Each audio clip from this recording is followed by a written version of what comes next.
warahmatullahi wabarakatuh.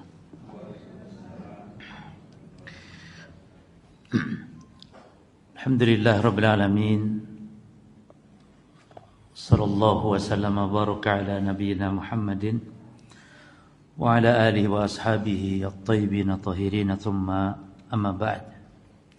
Ikhwani wa akhwati rahimani wa rahimakumullah, para jamaah kaum muslimin wal muslimat, semoga senantiasa dirahmati, senantiasa diberkahi oleh Allah Subhanahu wa taala.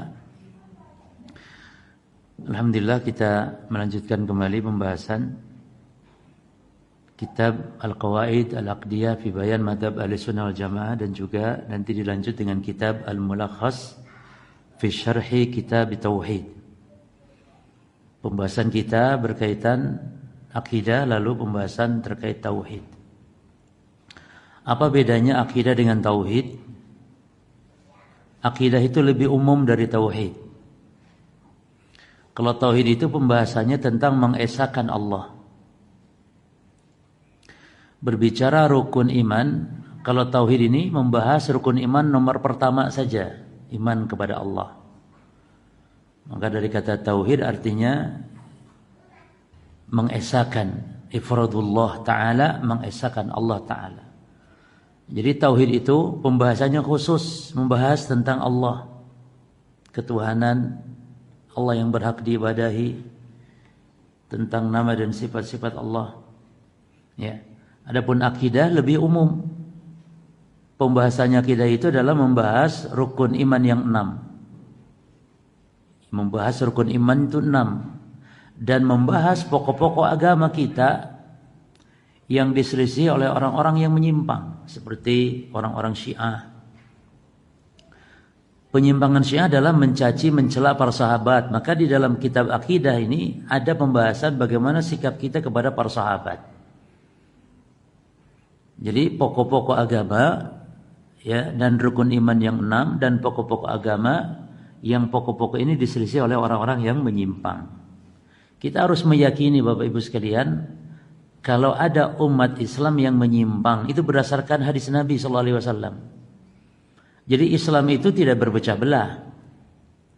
Islam itu satu, cuman yang berpecah belah, yang menyimpang, yang berbagai banyak aliran itu umat Islam dalam memahami Islam ini.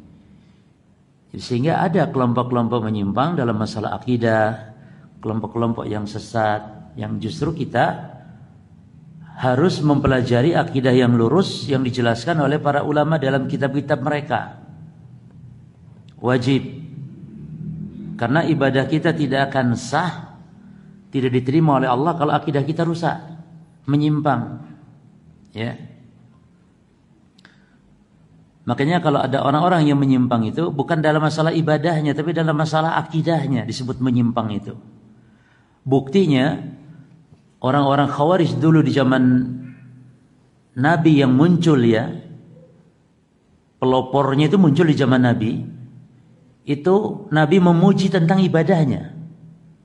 Kata Nabi tentang orang-orang Khawarij nanti yang akan muncul di akhir zaman, yang pelopornya muncul di zaman Nabi. Jadi dia itu Dulhai Sirah namanya, yang mengatakan kepada Nabi, "I'dil ya Muhammad," bersikap adil engkau wahai Muhammad. Ketika Nabi bagi-bagi harta rampasan peperangan, Nabi hanya bagi orang tertentu yang baru-baru masuk Islam, yang lain gak dibagi. Nah, ini marah yang gak dibagi ini, sampai mengatakan Nabi khianat. Sampai sahabat ada yang marah itu, biar tak penggal lehernya orang ini ya Rasulullah. Bagaimana dia mengatakan berlaku adilah wahai Rasulullah atau wahai Muhammad, katanya gitu. Nabi katakan orang ini menyimpang. Namun Nabi puji tentang ibadahnya. Tahqiruna salatakum ma'a salatihim. Kalian akan menganggap remeh salat kalian kalau lihat mereka salat. Wa tahqiruna siyamahum ma'a siyamihim. Wa tahqiruna siyamakum ma'a siyamihim. Kalian akan menganggap remeh puasa kalian kalau lihat mereka berpuasa. Jadi mereka tuh ahli ibadah, ibadahnya mantap.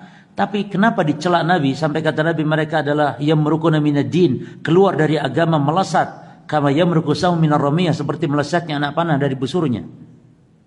Yang rusak bukan ibadahnya, tapi apanya? Akidahnya. Namun ketika akidah rusak, ibadah hancur. Ini bagus ibadahnya tapi hancur, tidak manfaat. Ketika akidah rusak. Maka kita ngaji sekarang 2 sesi nih. Pertama sesi ngaji akidah, kedua ngaji tauhid. Karena kita memang memprioritaskan agar umat Islam ini betul-betul mendasari ibadahnya dengan benar, para jemaah. Allah saja mengancam Nabi Muhammad. Allah mengancam Nabi Muhammad kalau Nabi berbuat syirik, yakni akidahnya rusak, akan gugur amalan beliau. Apa kata Allah? La in asyrakta la yahbatanna 'amaluk wa la takunanna minal khasirin. Kalau engkau berbuat syirik wahai Muhammad,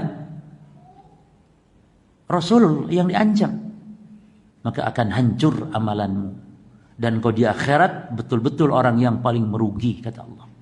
Ini siapa yang diancam ini? Nah, Rasulullah. Berarti kita pun lebih pantas lagi untuk diancam. Ya, jadi kita harus hati-hati. Orang Nabi saja diperintah untuk hati-hati tentang masalah akidah, yani agar tidak jatuh kepada kesyirikan. Ya. Jadi jangan kita alergi kalau mendengar kata-kata syirik, kata-kata kufur, ya. Justru supaya kita tahu. Dan memang kita nggak boleh sembarangan memvonis orang musyrik, orang Islam saudara kita, tidak boleh sembarangan memvonis kafir, musyrik, nggak boleh. Justru kita menjelaskan apa itu kesyirikan, apa itu kekufuran, ya. Bukan memvonis seseorang, sekarang tidak, nggak boleh. Ya. Ya, kita menjelaskan apa itu kesyirikan, apa itu kekufuran. Yang kedua, tentang pentingnya membahas akidah, membahas tauhid, adalah bahwa seluruh para nabi dan rasul misinya itu adalah mendakwahkan tauhid. Walaqad ba'atsna fi kulli ummatin rasulan an i'budullaha wajtanibut taghut. Jadi setiap nabi dan rasul misi dakwahnya yang paling utamanya bukan untuk nyuruh sholat, nyuruh zakat, puasa. Itu di bawah itu nanti. Tapi yang pertama, menegaskan tentang pentingnya tauhid, melarang berbuat kesyirikan. Ya. Di zaman jahiliyah banyak kemungkaran-kemungkaran, ada perzinahan, minum khamr, itu dibiarkan dulu. Tapi yang paling penting dulu agar mereka dilarang untuk berbuat syirik kepada Allah Subhanahu wa ta'ala. Yang ketiga, alasannya penting kita mengkaji tauhid, mengkaji akidah itu karena kesalahan dalam tauhid, kesalahan dalam akidah itu bisa murtad. Tapi kalau kita salah sholat, salah puasa, keliru ibadah, tidak sampai murtad, tidak. Orang sholatnya keliru, nggak sampai murtad. Orang kalau puasanya keliru, tidak sampai murtad. Tapi kalau akidah yang rusak, akidah yang salah, keliru, bisa murtad, ya, bisa keluar dari Islam. Oh, berarti penting. Ya. Maka jangan bosan-bosan ngaji tauhid, ngaji akidah. Kesimpulannya tadi, bedanya antara akidah tauhid apa? Kalau akidah lebih umum. Cuman terkadang tauhid disebut maksudnya akidah, akidah juga maksudnya tauhid. Nah ini karena tauhid membahas tentang Allah, sehingga sesuatu dinamakan dengan yang paling pentingnya dalam ilmu akidah. Ya kalau ditanya, ilmu yang paling penting dalam akidah membahas apa? Membahas Allah. Yani mengilmui tentang Allah gitu. Jadi tauhid itu bagian dari ilmu dalam akidah. Tauhid itu bagian ilmu di dalam akidah. Jadi akidah itu lebih umum, yang membahas malaikat, membahas hari kiamat, itu akidah. Membahas tentang para sahabat, itu akidah. Tapi kalau tauhid membahas tentang Allah saja. Bagaimana kita mengesahkan Allah Subhanahu wa ta'ala. Taib. Kita lanjutkan dulu para jemaah sekalian di kaidah yang ke-110 ya, kita bahas dulu al-qawaid al-aqdiyah. Kaidah yang ke-110. Ini kita masih membahas tentang masalah hukum berkaitan dengan kubur dan kuburan ya. Ada 3 kaidah kemarin tentang masalah ini. Hukum ziarah kubur sudah kita bahas ya. Bagi laki-laki hukumnya sunnah, dianjurkan, ditekankan. Ya. Adapun bagi perempuan itu ada berbeda pendapat ulama antara yang mengatakan haram dan yang mengatakan makruh. Ya. Kalau dalam madhab Syafi'i, ziarah kubur bagi perempuan itu apa hukumnya kemarin dalam madhab Syafi'i? Naam, dalam madhab Syafi'i hukumnya makruh. Karena memang ada larangan. Ya. Ada larangan, bahkan dilaknat, la'ana zawaratil kubur. Rasulullah melaknat wanita yang berziarah kubur.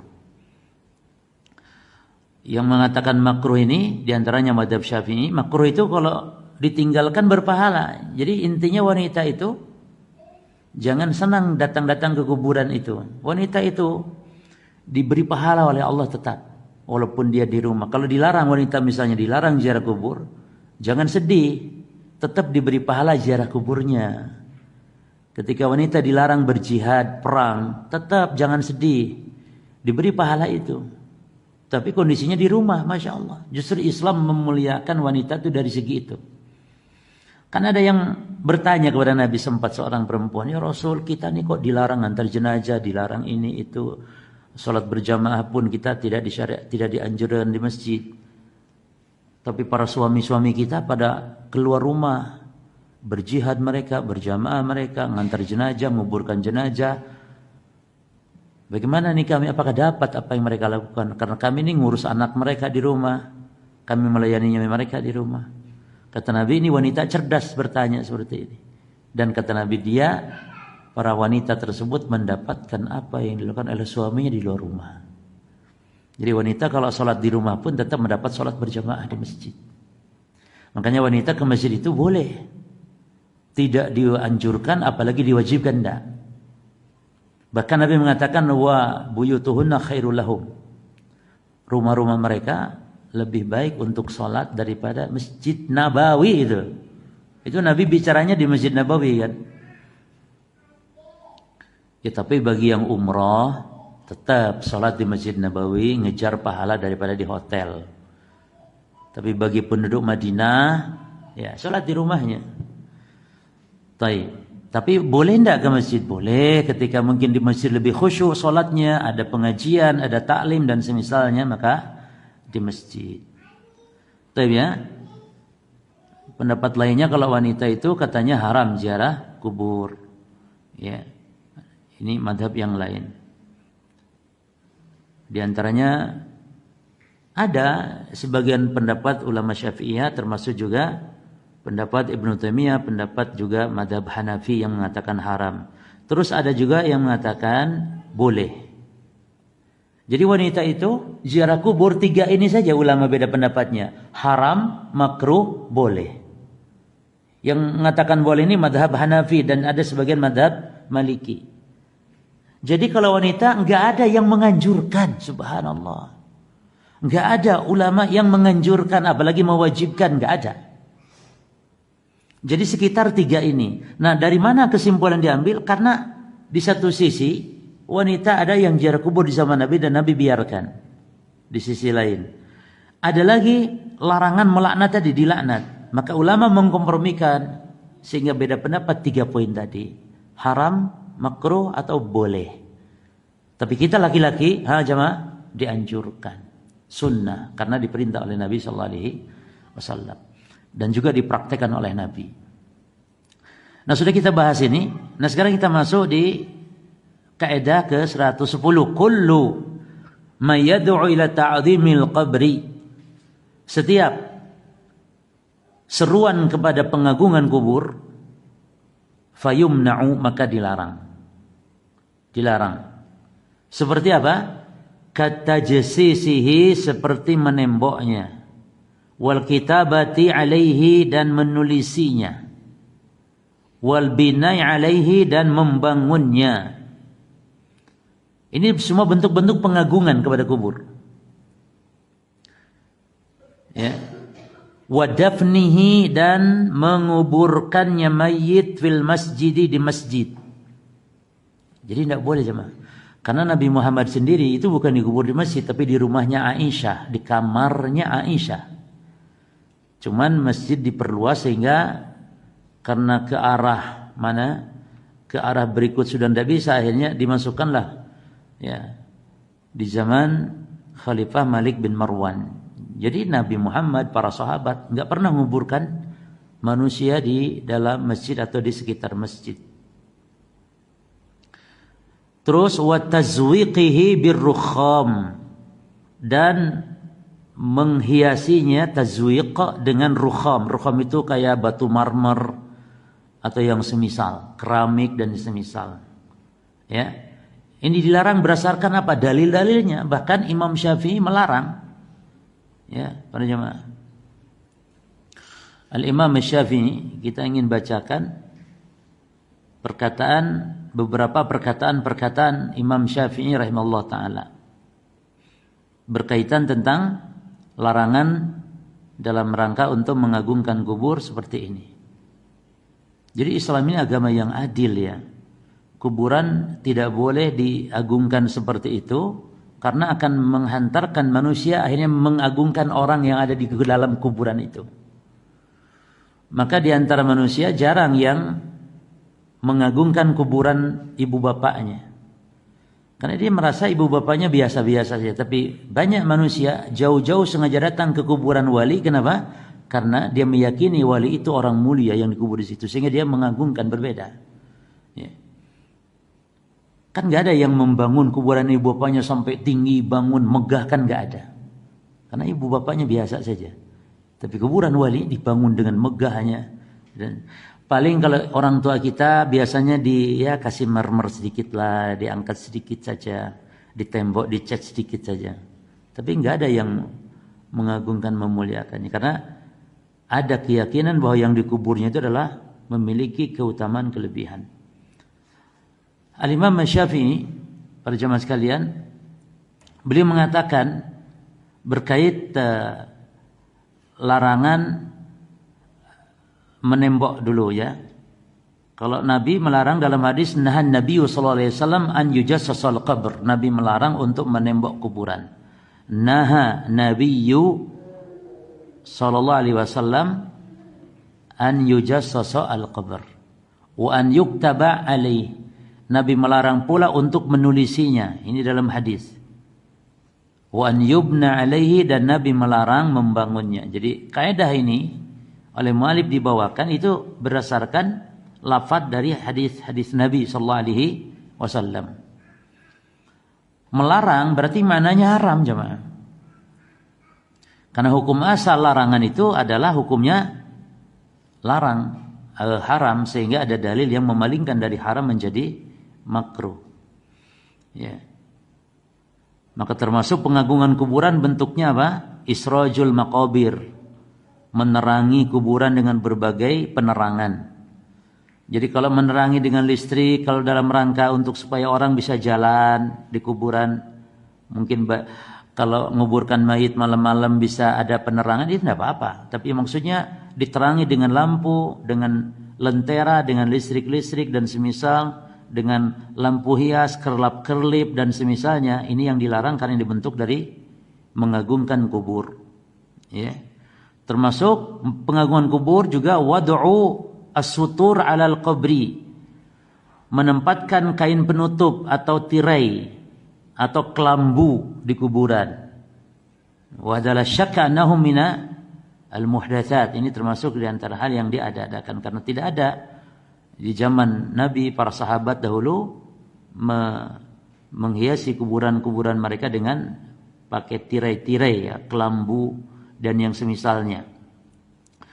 Termasuk juga di antara bentuk pengagungan kuburan adalah dengan kemarin sudah kita bahas ya, kalau menandai kuburan boleh, cuma menandai walaupun mungkin dengan dicat dengan warna tertentu supaya ada ditandai, maka itu ada ulama yang di zaman sekarang membolehkan. Ya. Baik, termasuk di antara yang dibolehkan. Tapi kalau menulisinya, namanya, apalagi biografinya, ya, itu tidak diperbolehkan. Termasuk bentuk mengagungkan kubur yang paling berat adalah sholat dan ibadah di kuburan. Itu adalah larangan dari Nabi. Nahan Nabi SAW. Ya, anis shalah fil qabr. Bahkan Nabi melarang la tusallu ilal kubur wa la tajlisu 'alaiha. Pokoknya semua bentuk-bentuk pengagungan kubur itu kita dilarang, wajib untuk kita jauhi. Tapi nanti ada kaidah berikut. Tidak boleh kuburan ini direndahkan, dihinakan. Maka dilarang dengan dalam hadis tidak boleh buang kotoran di kuburan, tidak boleh menginjak kuburan, ya. Tidak boleh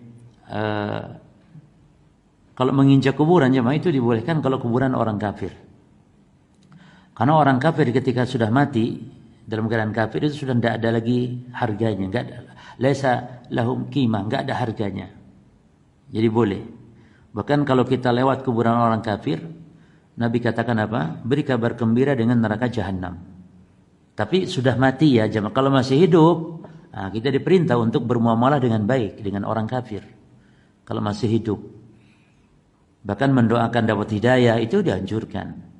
Orang kafir doakan supaya dapat hidayah itu dianjurkan.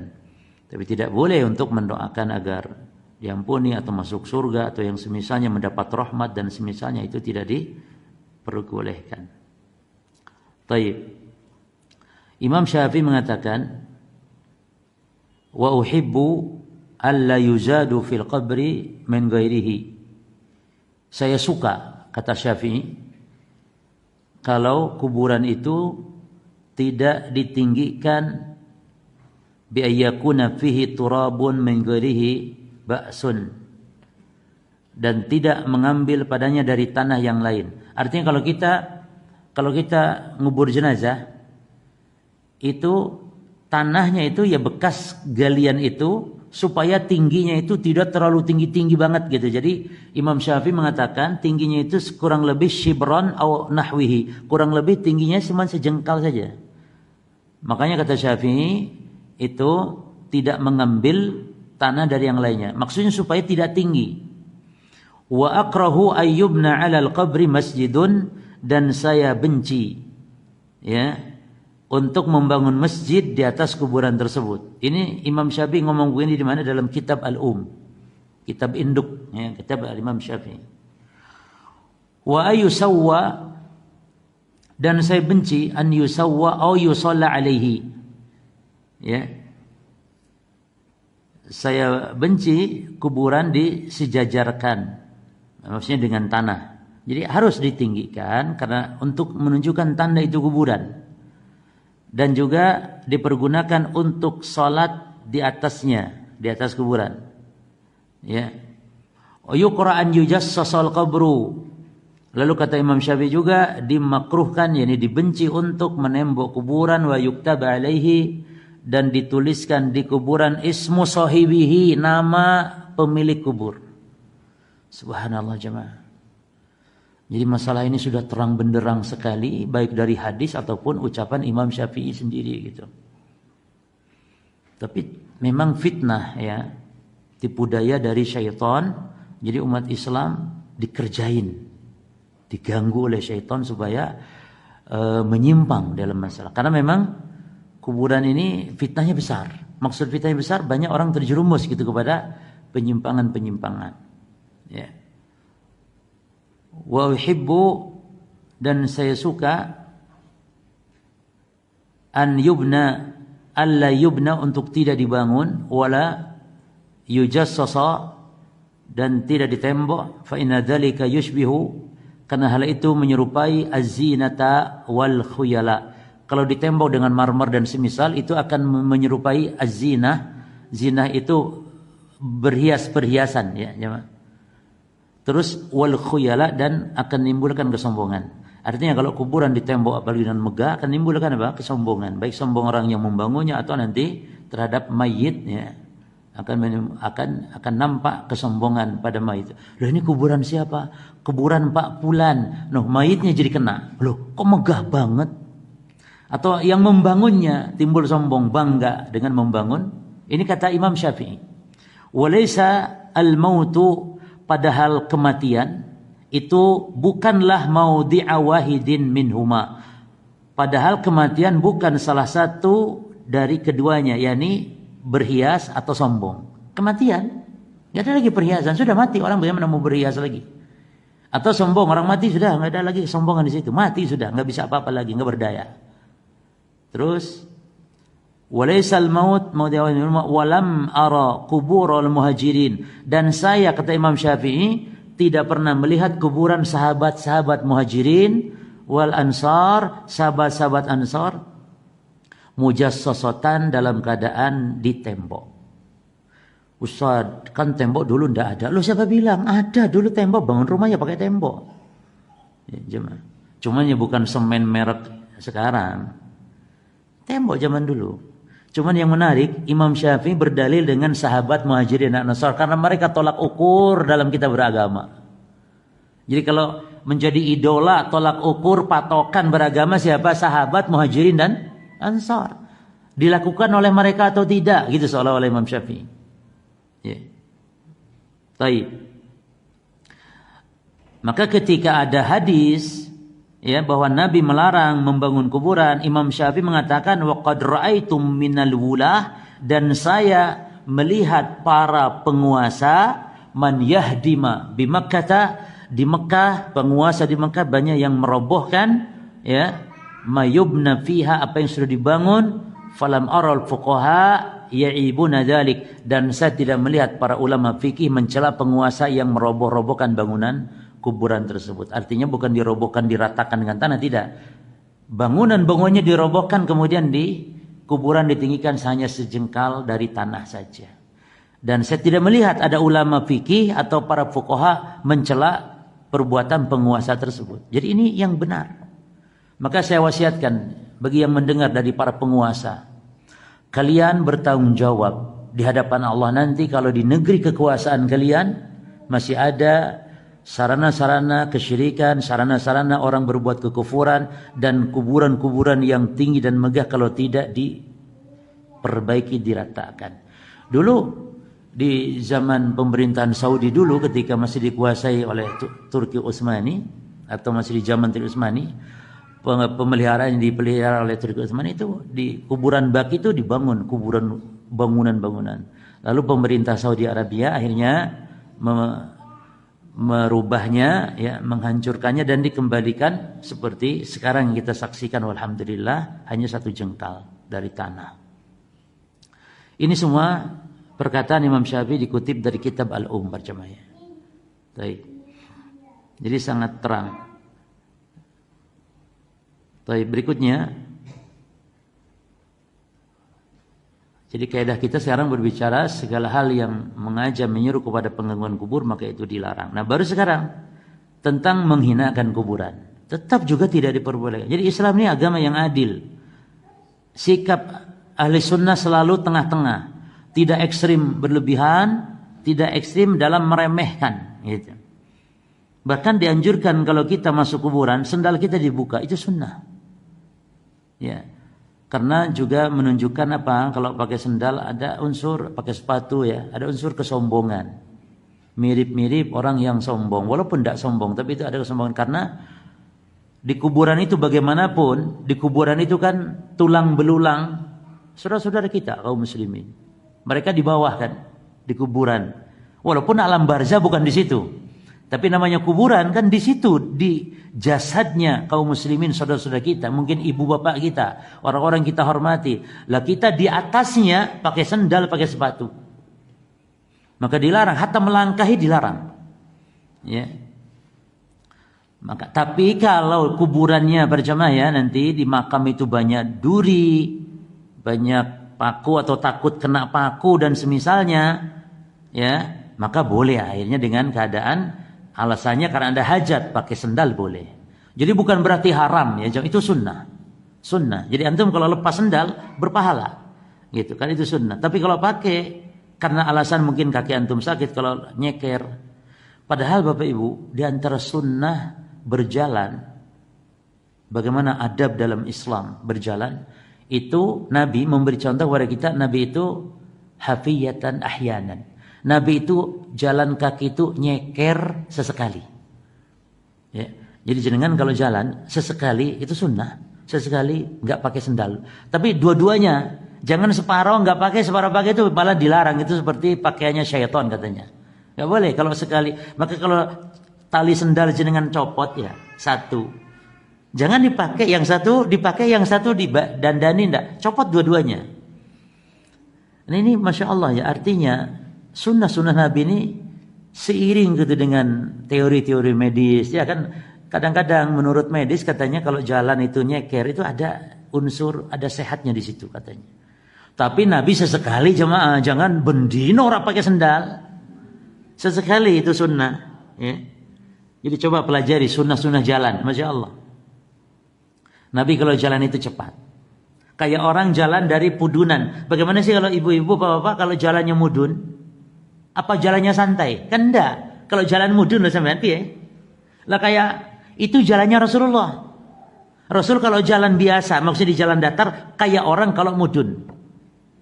Ini sunnah. Memang jalan kita jangan pelia-pelie kayak kekurangan. Tidak boleh. Itu jalan yang kalau kata ulama sebab itu karena ada unsur kesombongan. Jadi kalau jalan jangan pelan gitu. Kecuali kalau jenengan memang sakit ya, orang mungkin agak sedikit stroke, ya jalannya tentu pelan. Ini ndak, orang sehat, waras, alhamdulillah, tapi jalannya pelan, nggak disukai itu. Jalan itu biasa, cepat gitu. Dan menunjukkan apa? Semangat. Jadi Islam itu membenci gaya-gaya malas itu benci. Kalau sujud nggak boleh lengan itu, sikut itu nempel tanah, karena itu sujudnya pemalas. Diangkat. Idza sajadta farfa' mirfaqaika, kata Nabi. Kalau engkau sujud, angkat. Terus kalau salat itu harus menunjukkan ketegasan. Allahu Akbar. Allahu Akbar. Jangan Allahu Akbar. Lemas gitu ya Allah. Lah, tapi ojo koyo tentara. Allahu Akbar. Enggak. Tapi tegas gitu kalau salat. Itu sunnah. Jadi pokoknya intinya hindari gaya-gaya apa? Gaya-gaya kayak pemalas dan semisalnya. Taib. Berarti sekarang masalah menghinakan kuburan.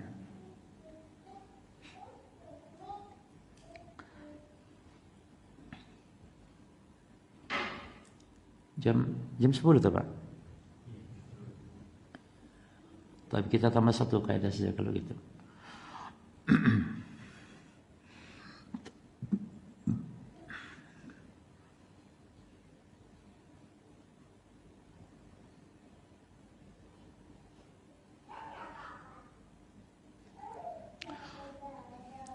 Taib, kaidah mengatakan,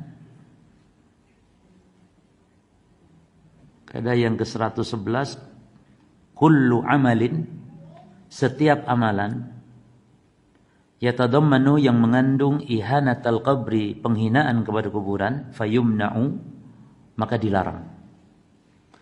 Tadi mengagungkan dilarang ya, sekarang menghinakan dilarang. Berarti harus sikap tengah-tengah.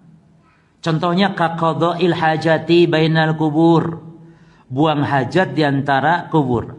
Yani bukan di kuburannya, apalagi di kuburannya. Buang hajat di situ tidak boleh. Gitu. Misalnya ada orang mau buang hajat. Oh, kebetulan nih ada makam nih. Loh, ngapain malah ke makam? Enggak boleh. Gitu kan? Awil qu'udi 'alaiha, atau duduk di atas kubur berdasarkan hadis.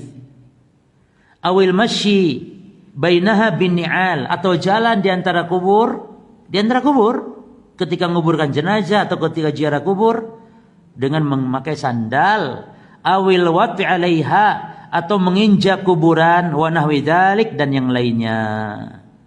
Ya. Kata Nabi, bokong kita dibakar dengan api lebih baik daripada harus kita duduk di kuburan. Masya Allah, ini berarti berat ya jemaah. Hati-hati. Saya lihat di beberapa sekarang, kelakuan manusia zaman sekarang, kelakuan manusia zaman now, itu dangdutan di makam jemaah. Dangdutan di makam. Makam dijadikan kayak konser dangdutan gitu loh. Ya banyak jualan di situ. Mbuh, apa hajatan kau walau alam. Tapi kau yang masuk nang makam. Gitu jemaah. Ya. Atau makam dijadikan tempat nongkrong, jemaah jualan apa di situ, makamnya diduduki terus nongkrong minum kopi cangkruan itu. Naudzubillah min dzalik. Mati, itu hati yang mati seperti itu. Harusnya kita ini diperintah ziarah kubur supaya kita ini hati lembut, ingat mati, takut kita sehingga semangat ibadah. Bukan malah cengengesan, ketawa ketiwi di makam, di kuburan. Para sahabat Nabi, para sahabat kalau menguburkan jenazah jemaah, itu pucat. Wajah-wajah mereka pucat, lalu sepi sunyi, nggak ada yang berani ngomong. Nggak ada yang berani ngomong. Sampai diibaratkan seandainya burung hinggap di kepala mereka, burung akan hinggap dengan tenangnya, saking diamnya. Nggak kayak kita, nguburkan jenazah, bercanda-canda, ketawa ketiwi, nguburkan jenazah itu. Nggak nangis, nggak mikir dia bahwa besok, lusa dia akan seperti itu dan apa sudah siap bekal. Ya, naudzubillah min dzalik para jemaah. Semoga Allah menghindarkan kita dari hati-hati yang mati seperti itu. Berikutnya, kaidah yang ke-113, pembahasan tentang tawassul. Al-aslu fit tawassul at-tauqifu 'alal adillah. Hukum asalnya tawassul itu harus berpatokan pedoman kepada dalil. Harus ada dalilnya tawassul. Dan kita bahas sedikit tentang tawassul jemaah. Tawassul itu ada dua makna. Satu, tawassul dengan makna umum. Itu artinya al-qurba allati yataqarrabu biha ila Allah bima syara'a. Tawassul dengan makna umum adalah taqarrub, mendekat kepada Allah dengan seluruh ibadah-ibadah yang disyariatkan. Itu tawassul. Maka jenengan sekarang ngaji itu jenengan sedang tawassul kepada Allah. Karena dengan itu Allah dekat. Jadi pokoknya amal apa saja yang membuat dekat kepada Allah itu namanya tawassul. Beribadah dengan amal yang disyariatkan. Berbakti kepada orang tua, tawassul. Bersedekah, tawassul. Dan ini yang dimaksud firman Allah dalam surah Al-Maidah ayat 35, Bapak Ibu. Apa kata Allah? Ya ayyuhalladzina amanu ittaqullaha wabtagu ilaihil wasilah. Wahai orang-orang yang beriman, bertakwalah kepada Allah dan carilah supaya sampai kepada Allah perantara atau wasilah. Nah, apa arti wasilah di sini? Bagaimana supaya kita ini sampai kepada Allah dengan melalui wasilah? Kita lihat kitab tafsir. Maksud wasilah di sini yakni taqarrabu ilaihi bi ta'atihi wal amali bima yurdihi. Saya mau Bapak Ibu mencatatnya. Jadi Al-Maidah 35 ya, di situ disebutkan bertawassulah kepada Allah kan ya. Apa arti tawassul? Nah, ini yang harus dicatat oleh kita. Syukur-syukur bahasa Arabnya. Syukur-syukur.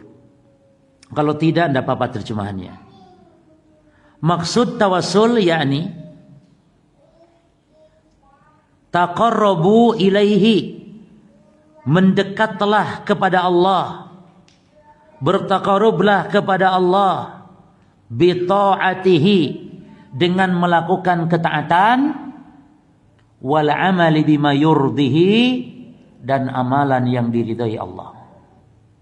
Di mana adanya ini? Di kitab tafsir.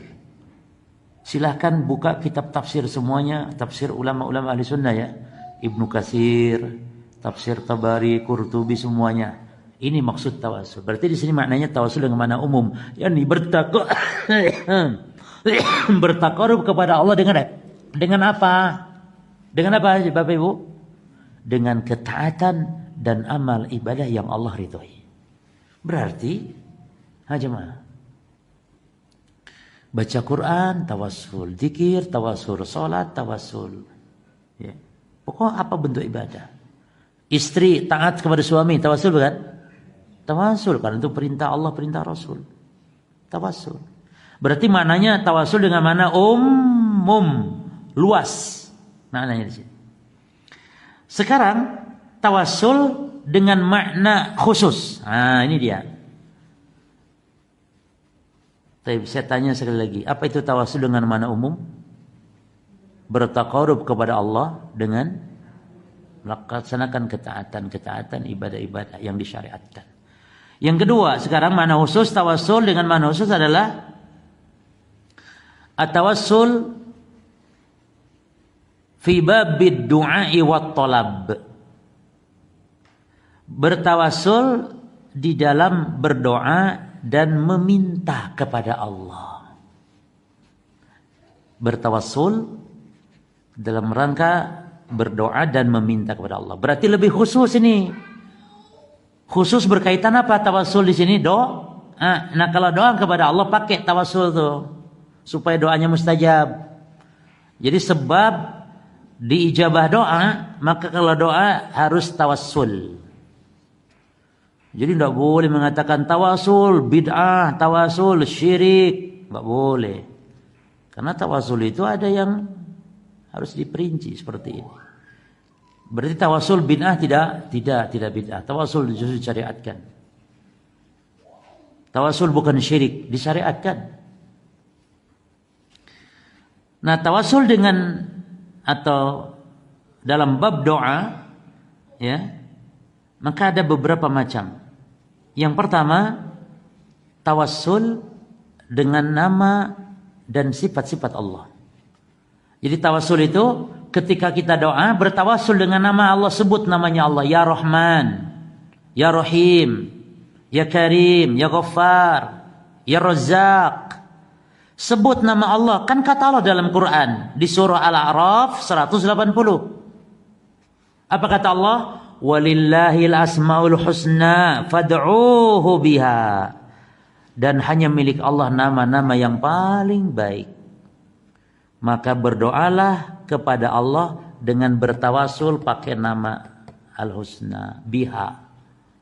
Ya jemaah. Juga dengan sifat. Dan ini yang dipraktekkan para nabi dan rasul, Bapak Ibu. Tawasul dalam doa dengan nama dan sifat Allah. Contoh, lihat Al-Baqarah 127 sampai 129. Nabi Ibrahim doa di situ, tawassul kepada Allah dengan nama. Ya, dengan nama. Yaitu apa kata Nabi Ibrahim? Panjang doanya, Rabbana wa ba'ats fihim rasulan minhum yatlu alaihim ayatika wa yu'allimhumul kitab wal hikmah wa yuzakkihim innaka antal azizu al hakimu. Itu nama Allah disebut. Ya. Makanya Bapak Ibu kalau ada doa-doa dari Nabi seperti atau dari Quran atau dari Nabi, doa-doa yang ada nama Allahnya, tawasul nama Allah itu luar biasa, dahsyat, hebat itu. Bahkan di antara sebab mustajab doa adalah ketika kita menyebut di antara doa kita nama Allah, Ya Hayyu Ya Qayyum. Itu namanya Asmaullahil A'zam, nama Allah yang paling agung. Ya kan? Ketika ada seorang sahabat doa, Allahumma nas'aluka bi anna lakal hamdu la ilaha antal mannan badi'us samawati wal ard ya dzal jalali wal ikram ya hayyu ya qayyum. Apa kata Nabi? Nabi dengar orang ini doa. Doanya apa tadi? Allahumma inni as'aluka bi anna lakal hamdu la ilaha illa anta al-mannan. Al-mannan nama siapa? Nama Allah. Al-mannan badi'us samawati wal ard ya dzal jalali wal ikram ya hayyu ya qayyum. Apa kata Nabi? Tadri bima da'a, kalian tahu tidak dengan wasilah pakai apa tuh dia doa kepada Allah? Maka para sahabat mengatakan Allah wa rasuluhu alam. Tidak tahu. Allah dan Rasul yang tahu. Kata Nabi, waladi nafsu Muhammadin biyadihi, demi Allah yang jiwa Muhammad berada di tangannya, laqad da'allah bismihil a'zam. Sungguh demi Allah kata Nabi. Dia nih sahabat tadi yang dengar, semuanya orang dengar. Jadi doa itu boleh Pak, Bapak Ibu. Kalau doa boleh supaya misalnya kedengaran sama orang di sebelah boleh. Yang tidak boleh itu teriak-teriak. Ya boleh teriak-teriak.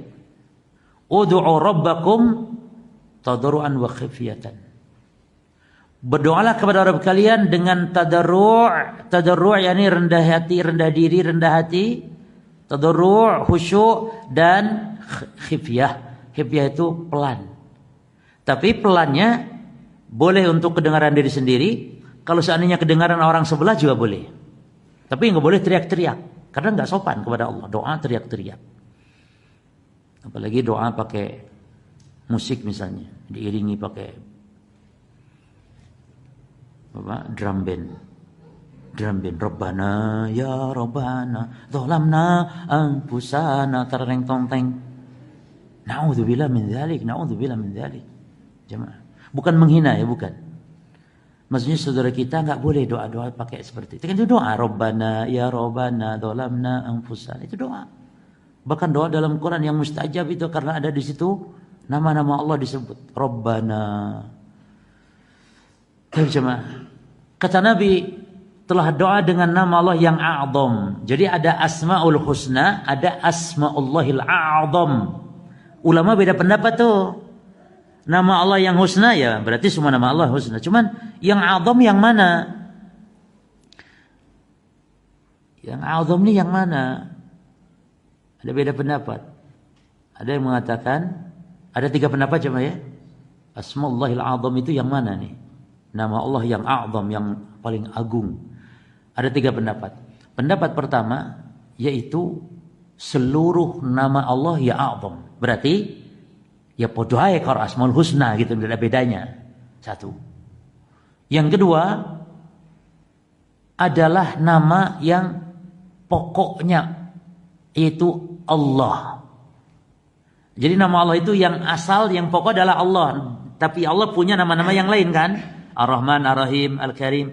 Berarti Ar-Rahman itu nama siapa? Nama lain siapa? Nama Allah kan gitu. Gitu loh cuma. Berarti katanya yang kedua nih, pendapat yang kedua, nama Allah yang Adam itu ya Lafzul Jalalah Allah itu, nama Allah itu, Allah itu. Baik. Yang pendapat ketiga dan ini yang insya Allah ini pendapat yang kuat. Asmaullahil A'zam adalah nama Allah Al-Hayyu dan Al-Qayyum karena ada hadisnya.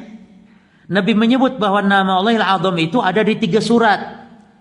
Di Ali Imran, di Al-Baqarah, di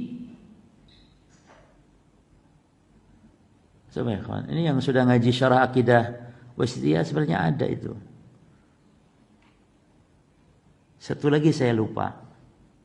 Kalau di Ali Imran ya di awal itu. Yang kalau di Al-Baqarah ya di ayat di surah Toha. Yaitu ya Hayyu, ya nama Allah Al-Hayyu dan Al-Qayyum. Di surat berapa surat? 3. 1 Ali Imran, 2 Al-Baqarah, ya ini di ayat kursi. 3 Toha. Nah, pendapat yang benar itu. Nah, sahabat tadi doanya gimana tadi, ikhwan? Tadi sahabat tadi doanya apa? Ada nama yang mana? Nama Hayyu Al-Qayyum kan gitu.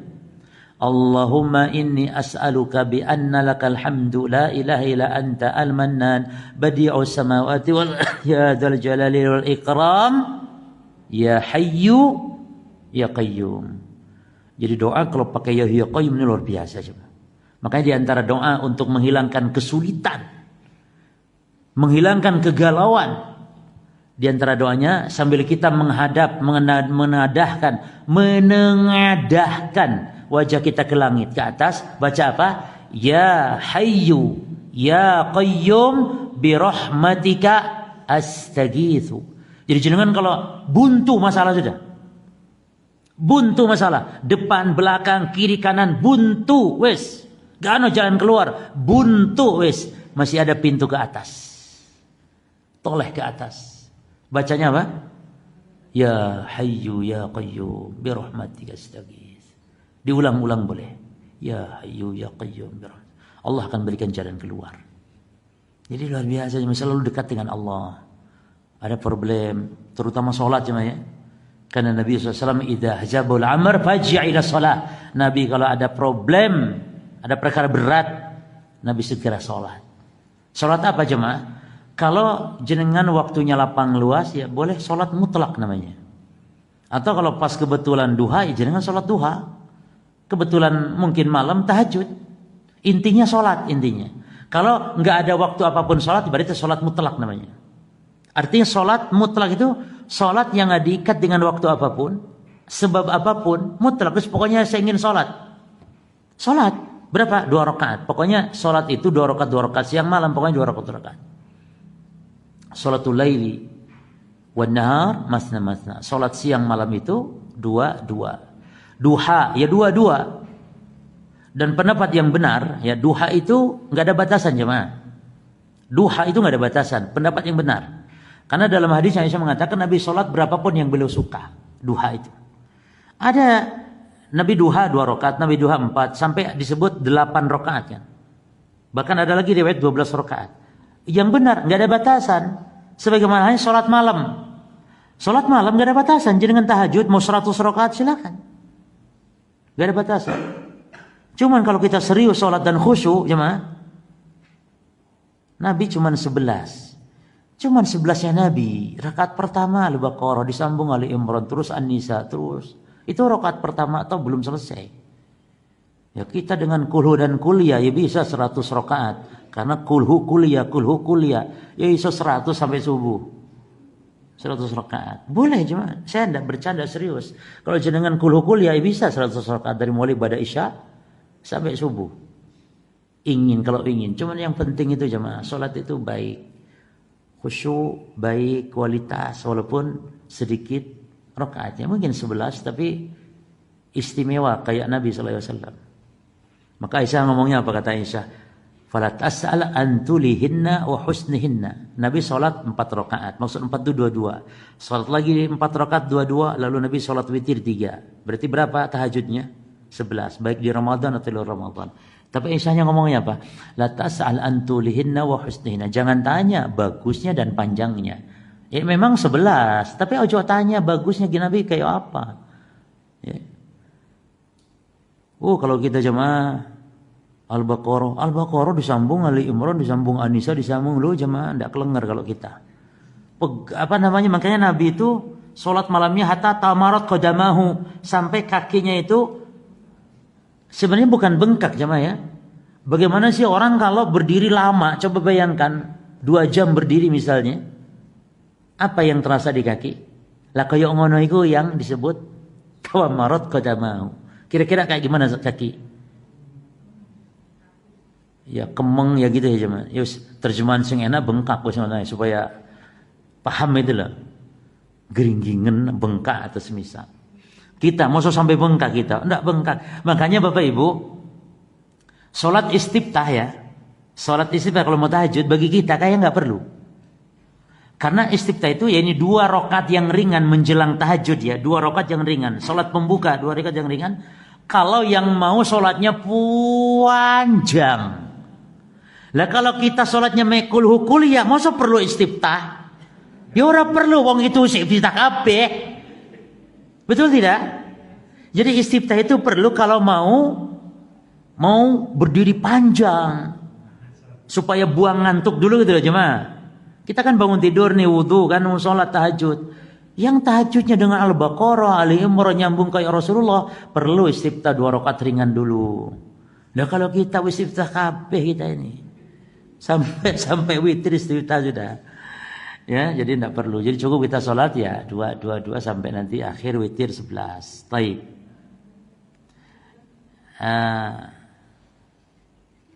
Yang kedua tawasul dengan apa tadi? Belum ya? Yang pertama dengan tawasul apa dalam doa? Nama dan sifat Allah ya. Yang kedua tawasul dengan amal soleh kita. Tawasul bil amali salihah. Amal soleh. Yani kita ini pamer kepada Allah. Boleh enggak pamer amal kepada Allah?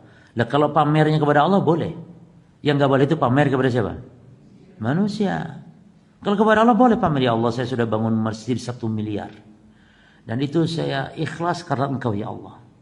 Maka dengan sebab itu ya Allah, saya punya penyakit sudah 10 tahun enggak sembuh-sembuh.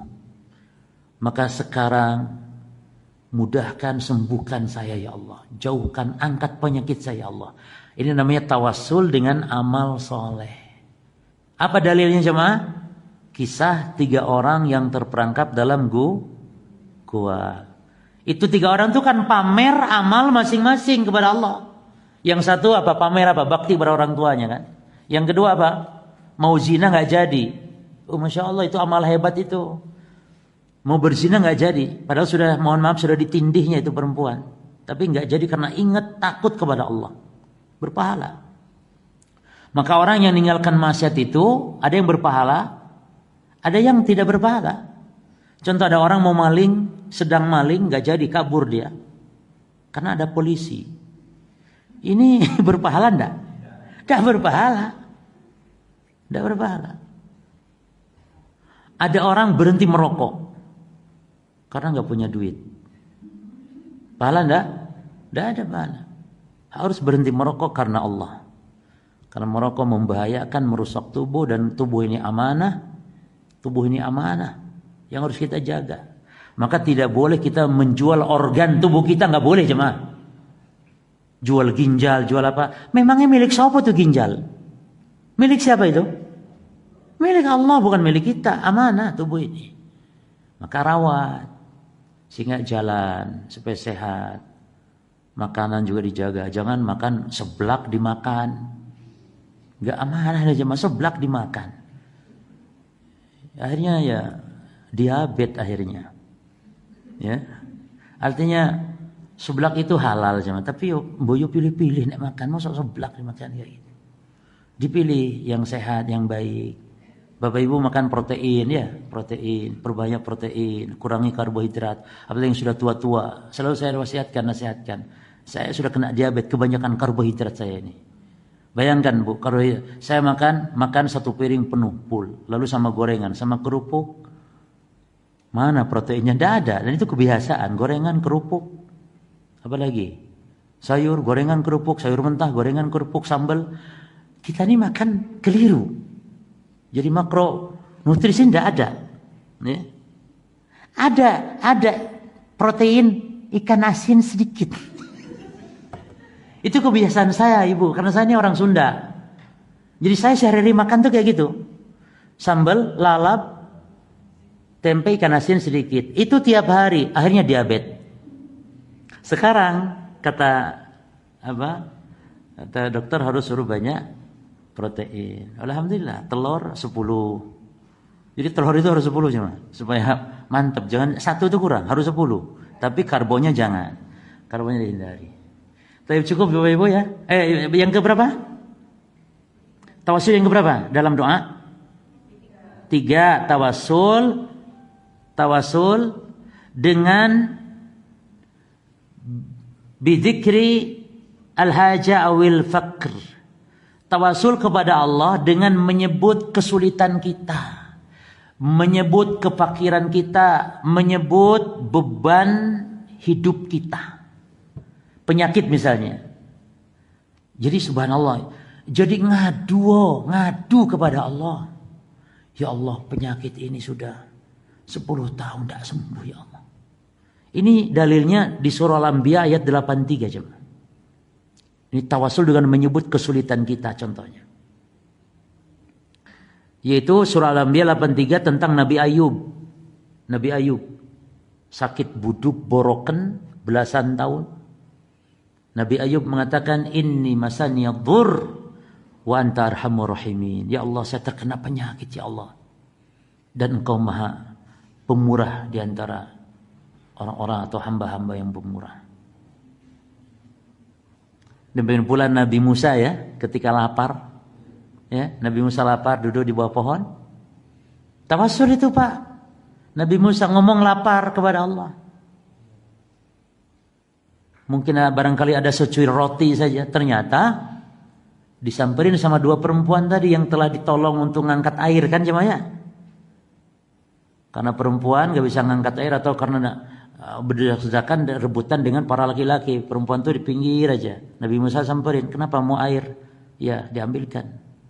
So, akhirnya dapat air, Nabi Musa diambilkan air. Lalu Nabi Musa duduk di bawah pohon karena lapar. Ngadu kepada Allah, tawassul minta dengan laparnya itu. Akhirnya diajak datang 2 perempuan tadi, bahwa bapaknya katanya ngundang.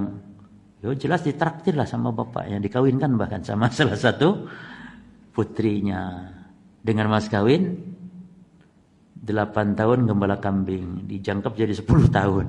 Mahal itu mas kawinnya jemaah, 10 tahun kerja. Jenengan paling apa? Seperangkat alat sholat tok paling ya. Nabi Musa. Jadi mas kawin itu memang para nabi dulu luar biasa.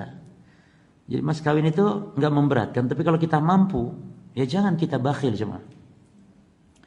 Kalau kita orang mampu, alhamdulillah Allah beli kelapangan rezeki, ya mas kawin jangan murah-murah, kasih untuk menunjukkan apa? Kasih sayang kita kepada istri.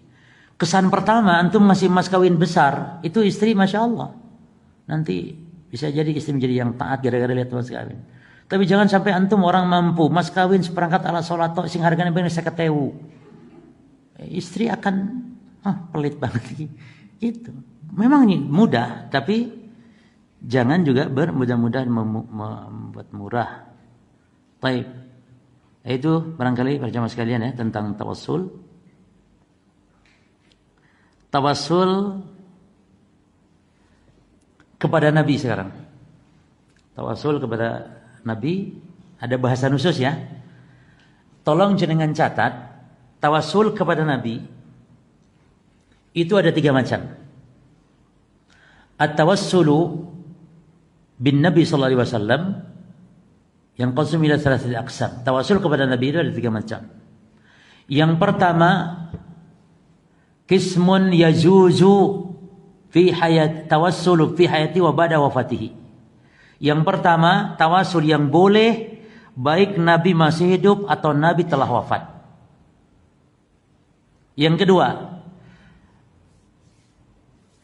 la yajuzu tawassulu la fi hayati wala ba'da wafatihi. Yang kedua, tidak boleh tawassul kepada Nabi baik Nabi masih hidup atau Nabi telah wafat. Yang pertama gimana tadi? Boleh apa enggak boleh? Boleh nabinya hidup atau wafat. Yang kedua, enggak boleh nabinya hidup atau wafat. Yang ketiga dirinci. Yajuzu fi hayatihi, yajuzu tawassulu bihi fi hayatihi. Boleh tawassul kepada Nabi kalau Nabi masih hidup, wala yazuzu at-tawassulu ba'da wafatihi. Namun tidak boleh kalau nabinya telah wafat. Jelas? Belum jelas karena mana contohnya? Ya toh? Mana contohnya? Jadi nanti jenengan sambungkan tuh. Yang pertama dulu ya, sambungkan. At-tawassulu bin Nabi yazuzu fi hayati wa ba'da wafatihi. Ya. Tawassul boleh kepada Nabi baik Nabi hidup atau Nabi telah wafat. Wa huwa tawassul yaitu tawassul bil imani bihi, dengan beriman kepada Nabi, wa bi mahabbatihi, dan tawassul dengan mencintai Nabi, mentaati Nabi, mengikuti sunnahnya Nabi. Ini boleh nabinya hidup atau Nabi telah wafat. Artinya kita mendekat kepada Allah dengan cara kita mencintai Nabi, ya tahu? Mengikuti sunnahnya Nabi. Terus apa lagi tadi? Mencintai Nabi, mengikuti sunnahnya Nabi kan, mentaati Nabi dan seterusnya. Ini berarti babnya tawassul dalam berangka beribadah kan berarti ya. Baik. Yang kedua sekarang, at-tawassul ya la yazuz la fi hayati wala ba'da wafati. Yang tidak boleh mutlak baik Nabi hidup atau Nabi telah wafat. Hidup atau wafat itu Nabi enggak boleh tawassul. Wa huwa tawassul yaitu tawassul bi dzatihi wa jahihi sallallahu alaihi wasallam. Itu tawassul dengan zatnya Nabi dan jahnya Nabi. Zat dan jah. Apa itu zat? Ya zat Nabi. Jah kedudukan. Contoh, sebutkan di situ contohnya. Contoh. Allahumma bijahin Nabi. Ya Allah, dengan melalui perantara kedudukan Nabi, urzuqni, beri saya rizki ya Allah. Baik. Atau contoh yang lain, ya Rabbi. Contoh yang lain, ya Rabbi bil Mustafa. Wahai ya Allah, melalui perantara Al-Mustafa. Siapa Al-Mustafa? Nabi, berarti zat Nabi di sini. Apa lanjutannya? Apa Bu? Ya Rabbi bil Mustafa. Apa lanjutannya? Masya Allah, hafal.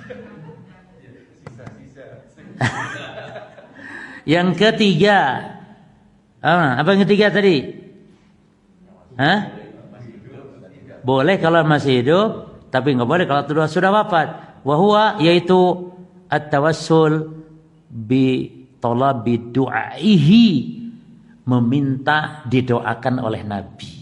Boleh enggak? Nabi hidup boleh datang nih, kan sahabat datang, ya Rasul, kami kelaparan, kami kekeringan, gitu kan? Nabi sedang khutbah kan? Banyak sahabat yang datang kepada Nabi. Tapi setelah wafat, ada yang datang ke kubur Nabi misalnya, ya Rasulullah. Nggak ada, sahabat nggak ada yang datang ke kubur Nabi kalau Nabi sudah wafat. Malah ketika musim kemarau, butuh hujan, di zaman Umar, datang nggak Umar ke kubur Nabi, ya Rasulullah kami kekeringan? Tidak, tapi Umar datangi pamannya Nabi, Abbas bin Abdul Muthalib. Abbas, dulu kalau kita kekeringan Nabi yang doa. Sekarang Nabi sudah tiada, maka engkau doa kepada Allah supaya Allah turunkan hujan, dan Allah turunkan hujan. Jelas jemaah? Cukup ya?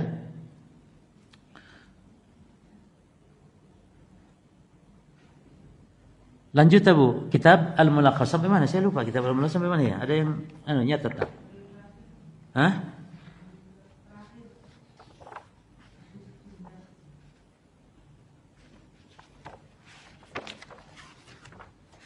Di bab apa sih kita? Di bab apa? Sihir, sihir. Baca bin Nusrah.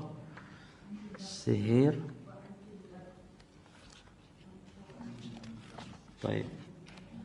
Bab sihir. Hadis yang mana?